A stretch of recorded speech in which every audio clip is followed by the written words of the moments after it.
ഇതാണ് മേലങ്ങാടിൻ്റെ ശിഹാബ്, മീൻപിടുത്തത്തിലെ രാജാവാണ്. എവിടെ മീനുണ്ടെന്ന് പറഞ്ഞാലും വലയെടുത്തുകൊണ്ട് പോകുന്ന ആളാണ്. നമ്മളൊക്കെ പ്രിയങ്കരനായിട്ടുള്ള സിഹാബ് എന്താ എടുക്കാൻ മീൻ പിടിക്കാൻ പോകുന്നത്? പൊന്നാനിയിൽ സ്ഥിരം പോകുന്ന സ്ഥലമാണ്. സ്ഥിരം പോകണല്ലേ. എന്താ മീനൊക്കെ കിട്ടല്? മീന് പലജാതി മീനും കിട്ടും, ഇഷ്ടംപോലെ മീൻ കിട്ടണം. ഇപ്പൊ മഴ പെയ്തുകൊണ്ടേ മീനുണ്ട്.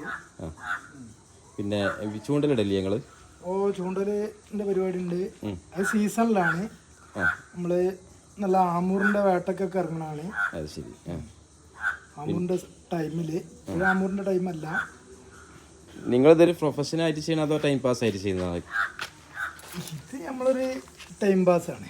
ടൈം പാസ് ആണല്ലേ, നമ്മളൊരു ഹോബിയാണ്. ഇത് നമുക്ക് പ്രത്യേകിച്ച് ഒന്നും കിട്ടാല്ല. മീൻ പിടിക്കുക നമുക്കൊരു എൻജോയ്മെന്റ് ആണ് നമ്മളെ. ഈ വല ഇപ്പൊ എന്താ ചെയ്തോണ്ടിരിക്കുന്നത് നിങ്ങള്? ഇത് വലൊക്കെ അവിടെ ഇവിടെ ഒക്കെ പൊട്ടിയതുണ്ട്, അതൊക്കെ നേരാക്കണല്ലേ. ഈ വല ഇങ്ങനെ നേരാക്കിയിട്ട് പിന്നെ നമ്മൾ പിന്നെ ഉപയോഗിക്കും അല്ലേ? കീറിയ വലകളൊക്കെ ഓട്ടായത് പിന്നെ റീവർക്ക് ചെയ്തിട്ടില്ലേ? അത് ശരി. എങ്ങനെ പൊട്ടാതെ കല്ലൊക്കെ കുടിക്കും? ഇതിലൊക്കെ കൊടുക്കുമ്പോഴേ പൊട്ടണതാണ്. അത് ശരി. ഇത് ചെറിയ മീനുകളെ പിടിക്കണ വലയാണ്. നമ്മള് ചൂണ്ടക്ക് പോകുമ്പോഴേ ചെറിയ മീനുകൾ കാണാം. ലൈവ് വീശു വലയാണ് ഇത്. വീശു വല. അത് ശരി. ഓക്കെ. അപ്പോൾ ഇതാണിപ്പോൾ മീൻ പിടിക്കാനുള്ള ഓരോ സാധനം. വേറെ എന്താ ഐറ്റംസ് നിങ്ങളുടെ അടുത്തുള്ളത്? വേറെ ഐറ്റംസ് ഇതെന്താണ്?